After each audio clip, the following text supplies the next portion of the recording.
நம்ம டெய்லியுமே ஆட்ஸ் பார்த்துக்கிட்டே இருக்கோம். அது மொபைல் ஃபோனாக இருக்கட்டும், டிவியாக இருக்கட்டும், ஏன் ரோட்டோரத்தில் இருக்க போஸ்டர்ஸ் இது எல்லாமே ஆட்ஸ். ஸோ ஏன் எதுக்காக இந்த விளம்பரம் அப்படின்னு கேட்டிங்கன்னா, இந்த விளம்பரத்தை வச்சு தான் ஒரு பொருளையோ இல்லை ஒரு படத்தையோ நம்மளால் பார்க்க வைக்கிறதுக்கான இன்டென்ஷனை க்ரியேட் பண்ண முடியும். அதுதான் behind the skill copy writing. இந்த காப்பி ரைட்டிங்னு என்னன்னு சொல்கிறதுக்கு முன்னாடி ஏன் இந்த இது நம்மளோட அடாப்ட் பண்ணிக்கிறோம், எதுக்காக இப்படிலாம் நம்ம ஒரு விஷயத்தை பார்த்தோன்னே அட்ராக்ட் ஆகி அந்த ப்ராடக்ட்டையோ அந்த படத்தையோ ஏன் பார்க்குறோன்ற ஒரு ரீசனை நான் உங்கள்கிட்ட சொல்கிறேன். ஸோ இந்த வீடியோவில் எதுக்காக நம்ம ஆட்ஸ் பார்க்குறோம், எப்படி ஒரு ப்ராடக்ட் மட்டும் ஹை வேல்யூவாக இருக்குது, ஒரு ப்ராடக்ட் ஏன் லோ வேல்யூவாக இருக்குன்றத டிஃப்ரென்ஷியேட் பண்ணி உங்களுக்கு புரிகிற மாதிரி சொல்ல போகிறேன். ஸோ வீடியோ ஃபுல்லாக பாருங்கள்.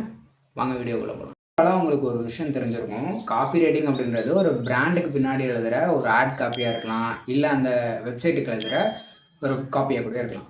ஸோ இந்த விஷயத்தை நம்ம எப்படி கற்றுக்கிறது, ஸோ நமக்கு இந்த ஸ்கில்லை வச்சு ஏர்னிங்ஸ் பண்ண முடியுமா அப்படின்னு பார்த்தீங்கன்னா கண்டிப்பாக பண்ண முடியும்.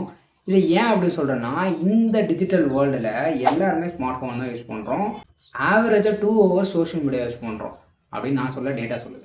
ஸோ இந்த மாதிரி விஷயம் தான் நம்ம நோக்கி போயிட்டுருக்கோம். சோஷியல் மீடியா தான் ஒரு பாப்புலரான பிளாட்ஃபார்மாக இருக்குது.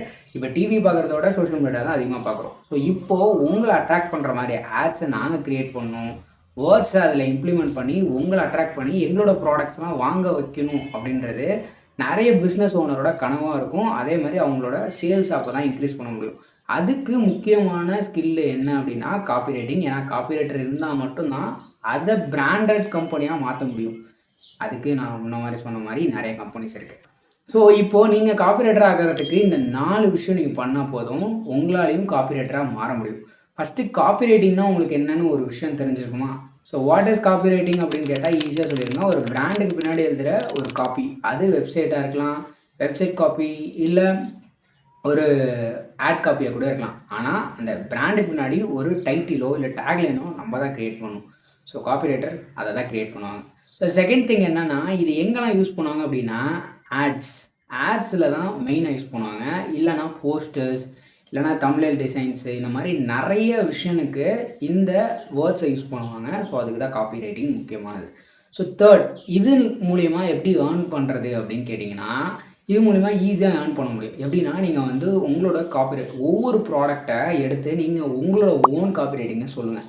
ஸோ அப்படி சொல்லி நீங்கள் லிங்க்டனோ இல்லை ஒரு இன்ஸ்டாகிராம் பேஜ்லேயோ நீங்கள் போட்டிங்கனாலே உங்களுக்கு அது மூலயமா பெரிய பெரிய பிராண்ட் கம்பெனிஸை உங்களுக்கு அப்ரோச் பண்ணலாம். ஸோ நீங்கள் இதை கன்சிஸ்டன்சியாக பண்ணிங்கன்னா உங்களாலையும் கிளைண்ட்ஸ் பிடிச்சி காப்பி ரைட்டிங் ஸ்கில்லை லேர்ன் பண்ண முடியும், அதில் ஏர்னும் பண்ண முடியும். ஸோ காப்பி ரைட்டிங்கை எப்படி லேர்ன் பண்ணுறதுன்னு ஃபஸ்ட்டு சொல்லிடுறேன்.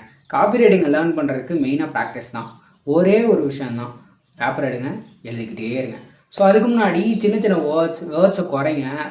காப்பி ரைட்டிங் அப்படின்றதுக்கு பக்கமாக எழுதுறது கிடையாது, வேறு 2 வார்த்தையில் முடிச்சுடுவாங்க. இந்த 5 ஸ்டார் மாதிரி, ஈட் 5 ஸ்டார் டூ நத்திங்ன்ற மாதிரி. ஸோ இந்த மாதிரி ஈஸியாக முடிக்கிற டேக்லைன் மட்டும்தான் பீப்புள்ஸோட மைண்டில் இன்ஃப்ளூயன்ஸ் ஆகி திருப்பி அந்த ப்ராடக்டை வாங்க வைப்பாங்க.